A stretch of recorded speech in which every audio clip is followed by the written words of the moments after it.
Scorpio, hi! Welcome to Mr. Queen PH at titignan natin ang energies na parating sa inyo ngayong full moon in Sagittarius na mangyayari ngayong May 23, 2024 at 1:52 p.m. Philippine time. Ayan. So, if you're living outside of the Philippines, i-check nyo na lang kung kailan yung eksaktong oras at araw ng full moon sa inyong lugar. Mas maganda na panoorin nyo to sa perspective ng inyong rising sign kasi mas accurate siya. So, for you, Scorpio, ang full moon in Sagittarius is going to happen in your second house of your money, finances, material possessions, your values.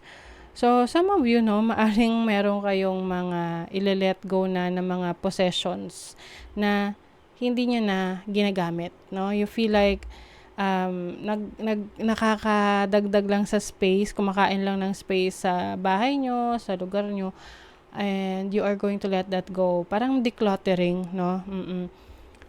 Let's say, meron kang isang can be anything, isang gamit na mga 6 months or more mo na hindi yon ginagamit. Nakatambak lang. So, maaring you will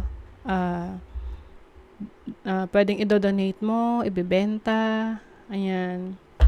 Pwede nyo basta inyo magkakaroon ng garage sale. Oo. Pwedeng may mga reasons bakit may ibebenta, to raise funds or para mag-donate, ganyan. And also, dahil syempre meron kayong nilet go, meron ding bago, no, na darating. Oo, let's say luma na yung ref ninyo, bebenta nyo na para makabili kayo ng mas malaki. Ganon. Let's see what else. Yung iba naman, pwedeng meron kayong mga let's say, susubukan na bagong source of income and ili-let go na isang source of income.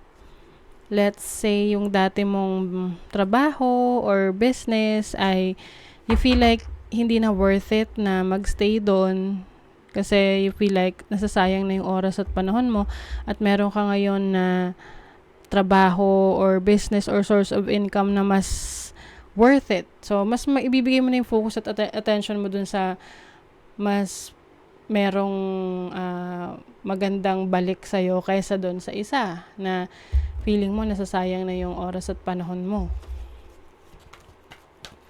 So, let's see what else. You have the Chariot. Keeping your eye on the prize. Uy, this is about expansion. Oo, so maaring yung iba sa inyo may mga possessions kayo ngayon. Mga ari-arian, yan, pwede na lalo nyo pang i-develop. Ba, may sarili kayong lupa or nakabili ka ng lupa nung nakaraan tapos gusto mo siyang mas maging productive, no? Oo. Hindi nakatenga lang. Pwedeng pauupahan mo yung lupa na yon or yung bahay na yon or i-develop mo para mapagkakitaan. You have the Strength card and the Ace of Swords. So, meron ka mga new ideas coming in para makapag-start ka ng bagong mapagkakakitaan. Some of you naman, may mga bagay na i-let go kayo na parang mahihirapan kayong i-let go kasi pwedeng meron itong meron sentimental value. Kaya yung iba siguro, yung iba kung kayo mahilig mag-hoard na tipong yung mga bagay na sa tingin nyo may paggagamitan kayo tapos ikikip ninyo tapos hanggang sa natabunan, hindi naman pala kailangan. That's part of your decluttering. So, you might be, papamigay, ganyan. Or meron kang ilalabas or madidiscover na, uy, meron pala ako nito. Sayang, hindi ko pala nagagamit. O di, ilalabas mo, at least mas mapapakinabangan mo na siya. Kasi, ma-realize mo, meron ka pala nun. Hindi mo lang alam. So, meron kang madidiscover na nakatago na valuable thing pala sa buhay mo. Okay, let's see what else. Yung iba pwedeng meron magbebenta rito ng sasakyan. Magbebenta ng sasakyan para bumili ng bago. Pinagbentahan nyo, gagawin yung down payment o kaya dadagdagan nyo na lang for a brand new car. Take a breather. So, if there are some things na nakakapagpa-stress sa'yo, you will find more time to relax. At yung hindi ka magre-react ng in a violent way.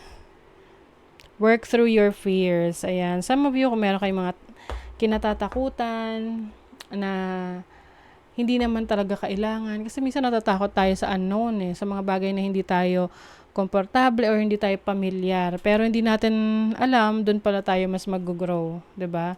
You are good enough. Ayan. So, you're giving so much value sa sarili mo. And through that, dun ka magkakaroon ng confidence na mas magpapaunlad ng iyong buhay kasi you are confident enough and you believe in yourself. Okay? So, that is your reading, Scorpio. Thank you so much. Bye!